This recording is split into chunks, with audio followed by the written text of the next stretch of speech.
പാലോട് നവവധുവിന്റെ ആത്മഹത്യയിൽ കൂടുതൽ വിവരങ്ങൾ പുറത്ത്. ഇന്ദുജിയുടെ ഫോൺ ഫോർമാറ്റ് ചെയ്ത നിലയിലാണ് പോലീസിന്റെ കണ്ടെത്തൽ.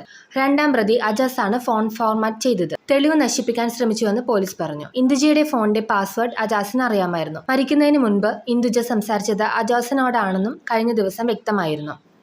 അതേസമയം ഇന്ദുജ മരിക്കുന്നതിന്റെ തലേ ദിവസവും തന്നെ വിളിച്ചിരുന്നുവെന്നും വീട്ടിലെ കാര്യങ്ങൾ സംസാരിച്ചിരുന്നുവെന്നും സഹോദരൻ ഷിനു വെളിപ്പെടുത്തി. ഇന്ദുജയ്ക്ക് അഭിജിത്തുമായുള്ള പ്രണയത്തെപ്പറ്റി അറിയില്ലായിരുന്നു. വീട്ടിൽ നിന്ന് ഇറങ്ങിപ്പോയതിനു ശേഷമാണ് അറിയുന്നതെന്നും സഹോദരൻ പറഞ്ഞു. കൊന്നമൂട് സ്വദേശിനിയായ ഇന്ദുജയെ പാലോടുള്ള ഭർത്തൃ വീട്ടിൽ തൂങ്ങി മരിച്ച നിലയിൽ കണ്ടെത്തുകയായിരുന്നു. ഭർത്താവ് അഭിജിത്ത് ഉച്ചയ്ക്ക് വീട്ടിൽ ഭക്ഷണം കഴിക്കാൻ എത്തിയപ്പോൾ മുറിയിലെ ജനലിൽ തൂങ്ങി മരിച്ച നിലയിൽ ഇന്ദുജയെ കണ്ടെത്തുകയായിരുന്നു. ഈ സമയം അഭിജിത്തിന്റെ വീട്ടിൽ അമ്മൂമ്മ മാത്രമായിരുന്നു ഉണ്ടായിരുന്നത്. ഉടൻ തന്നെ ഇന്ദുജയെ നെടുമങ്ങാട് ആശുപത്രി എത്തിച്ചുവെങ്കിലും മരണം സംഭവിക്കുകയായിരുന്നു. 2.5 വർഷത്തെ പ്രണയത്തിനൊടുവിൽ 3 മാസം മുൻപായിരുന്നു ഇന്ദുജയുടെയും അഭിജിത്തിന്റെയും വിവാഹം.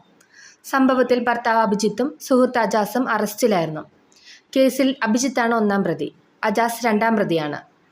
ഇതിനിടെ ഇന്ദുജയെ സുഹൃത്ത് അജാസ് മർദ്ദിച്ചിരുന്നുവെന്ന് അഭിജിത്ത് വെളിപ്പെടുത്തി. ഇന്ദുജയെ മരിച്ച നിലയിൽ കണ്ടെത്തുന്നതിന് 2 ദിവസം മുൻപ് കാറിൽ വെച്ച് അജാസ് മർദ്ദിച്ചിരുന്നുവെന്നും അഭിജിത്ത് പറഞ്ഞു.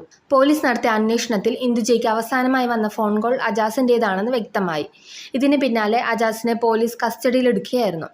അഭിജിത്തിനും അജാസിനുമെതിരെ ആത്മഹത്യാ പ്രേരണ കുറ്റത്തിനാണ് പോലീസ് കേസെടുത്തിരിക്കുന്നത്.